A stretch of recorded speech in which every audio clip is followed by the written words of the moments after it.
Los casos de grooming, se conoció uno que acaparó la atención porque era un acosador sexual que se contactó con una criatura de 12 años, intentó seducirla y tener un contacto personal. Esto hubiese terminado, sin lugar a dudas, en un abuso sexual, pero allí intervino su padre y la madre también de la criatura, tomaron allí cartas en el asunto, se hicieron pasar por la criatura, hubo un encuentro entre el padre y el acosador donde allí lo atacó físicamente y luego fue detenido por la policía, pero liberado inmediatamente. La fiscal entendió que va a seguir el proceso, pero en libertad. Hay otros casos de grooming también. Dos madres, esto es en Villa Ballester, en un caso que está a punto de llegar ya a juicio oral y público. Hicieron la denuncia al fiscal, intervino la policía, una causa judicial. El autor del grooming detenido y a punto de ser sometido a un juicio oral y público. Para ahondar en este tema y lograr a ver de qué forma podemos proteger más a nuestros hijos, fundamentalmente, del grooming, que es, digo yo, el paso previo siempre a lo que puede transformarse en un abuso sexual, está con nosotros el doctor Miguel Sumer Elías, que es abogado especialista en ciberdelitos. Gracias por estar, Hola, doctor Claudio. Elías. ¿Qué es lo primero que hay que hacer como para estar prevenidos y evitar que los chicos, fundamentalmente en su grado de inocencia o en el estado de adolescencia también, donde creen que se llevan el mundo por delante, no caigan así como víctimas de lo que se puede transformar en un abuso sexual, ¿no? En realidad hay dos instancias, que es la preventiva, que es la que muy bien decís, y lo que habría que hacer cuando pasa. La preventiva es fundamental, es el filtro más imponente, más fuerte que debe existir en toda familia. Para ello, los padres deben estar empapados de estos temas, deben conocer esta problemática y deben llevar este tema a la mesa, a la conversación. Prohibir, siempre se dice que no es la solución, porque el chico, todos lo hemos sido en su momento, busca siempre la alternativa para buscar lo que le inquieta. Acá hay que hablar mucho sobre esta gran problemática que hay en los chicos de hoy, de mezclar lo público con lo privado, de aceptar indiscriminadamente contactos, confiando casi ciegamente en lo primero que se le dice. Entonces hay que hablar mucho desde el punto de vista del criterio, darle herramientas a los chicos de hoy de confianza en el uso de la herramienta y en nociones de responsabilidad en estas cuestiones. Repito, prohibir no es la solución. Entonces, darle alas, enseñarles de vuelta a caminar, entre comillas, en el mundo digital y acompañarlos en la vida digital de los hijos. Si un papá habla con el hijo sobre cuestiones de inseguridad en la vía pública, sobre droga, sobre alimentación, sobre relaciones y vínculos, no va a evitar que lo roben o que tenga problemas en la calle, pero sí va a lograr reducir considerablemente los riesgos, hablándolo.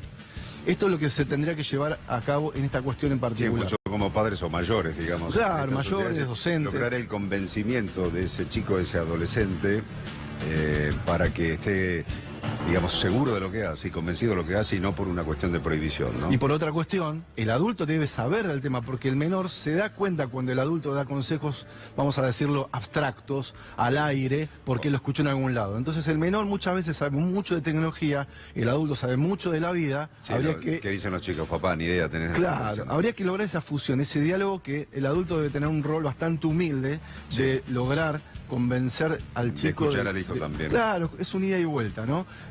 Porque en estos casos de grooming, y cuando hablamos de grooming, que es una palabra inglesa, lo que se encierra detrás de ese delito, es muy curioso lo que dice el Código Penal. Habla de un solo verbo, que es contactar a un menor con un fin sexual. Y resalto la palabra contactar.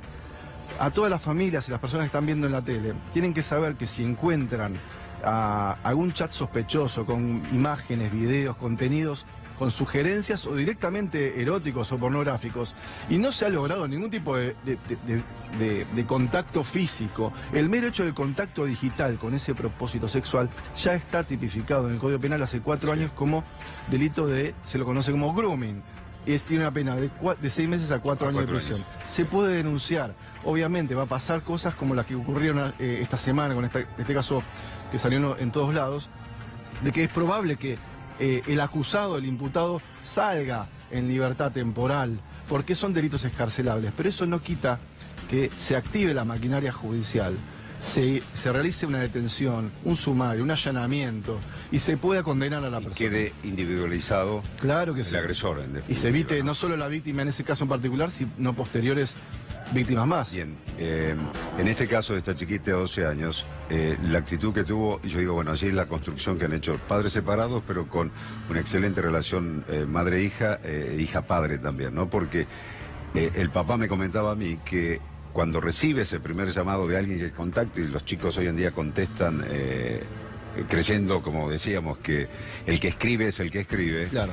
le mostró enseguida a su mamá lo que le había escrito, o sea que no es que la chica chateó durante días o durante horas, no, en el primer mensaje le dijo, mira Eso es un mamá, ejemplo. lo que recibí. Eso debería La ser. madre toma como si fuera la hija a contestarle a ver hasta dónde iba llegando. Cuando vio que la situación iba empeorando y se dirigía todo a lo sexual, ahí es donde llama al papá Claro. de la criatura, a su expareja, y le dice, mira, está pasando esto. El papá me contaba que todo esto duró un día hasta que tuvo el encuentro donde él lo buscó, Claro. y donde allí lo atacó físicamente como de la bronca que tenía, ¿no? Fue un lapso muy corto, en definitiva. Bueno, acá hay un mensaje muy claro que en toda esta confusión había que aclarar. Valoro mucho el hecho de que la hija le haya contado a los padres lo que pasó, que lamentablemente es la excepción a la Es la regla. excepción, sí. Debería ser la regla. Para que un chico... Porque ¿qué hacen estos atacantes sexuales? Los conocen muy bien la psicología del niño, por eso eligen una franja de edad en la cual hay mucha vulnerabilidad y mucha vergüenza de hablar de cuestiones sexuales con los adultos. Ujú. Entonces atacan lo más íntimo de esa persona para evitar lograr un bloqueo emocional. Lo que ha hecho esta chica ha sido romper con esas barreras y lo ha contado con los padres, y yo felicito también a los padres porque han logrado que su hija pueda permitir eso. ¿Qué hace un papá? En muchos casos termina retando al hijo y eso termina de bloquear. Así que, Hablamos todo lo que era la prevención en estas dos circunstancias. La otra, ¿cuál era? ¿qué pasa cuando pasa? ¿Qué pasa cuando pasa? Claro, lamentablemente uno lo que hace con la prevención es reducir el riesgo. Cuando ocurre, bueno, analizar el caso de este padre es muy fácil analizarlo desde una mesa, en frío, sin que te haya ocurrido. Ir a buscarlo personalmente es una reacción que por ahí a cualquiera nos podría generar. Pero lo que se aconseja, desde la frialdad del análisis, es ir directamente a una fiscalía. Una fiscalía criminal de la Ciudad de Buenos Aires o del lugar del país donde estén. Ir a una fiscalía, incluso si está el chat en el momento, miren, vas a la mesa de entrada, le mostrás, en casos de esa flagrancia, de esa inmediatez, Sí. un buen fiscal lo que va a hacer es mandar a la policía a detener y allanar en ese instante. Lo que hizo el padre fue hacerlo por mutuo propio. Esto Sí. lo puede hacer con un procedimiento ya iniciado. Repito, estas cuestiones son muy delicadas, muy sensibles y se lo toma muy en serio la justicia. Hay un mito popular que dice que la justicia no está preparada para analizar seriamente los casos que ocurren en Internet. Es un mito, quedó en el pasado.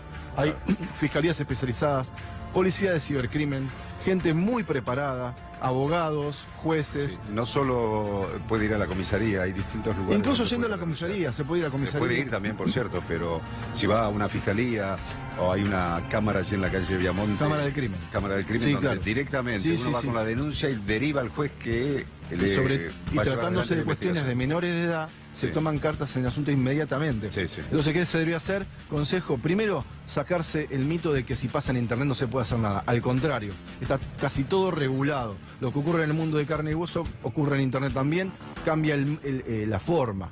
Entonces, vayan, anímense, hagan la denuncia y seguramente le darán un curso porque está todo en el Código Penal.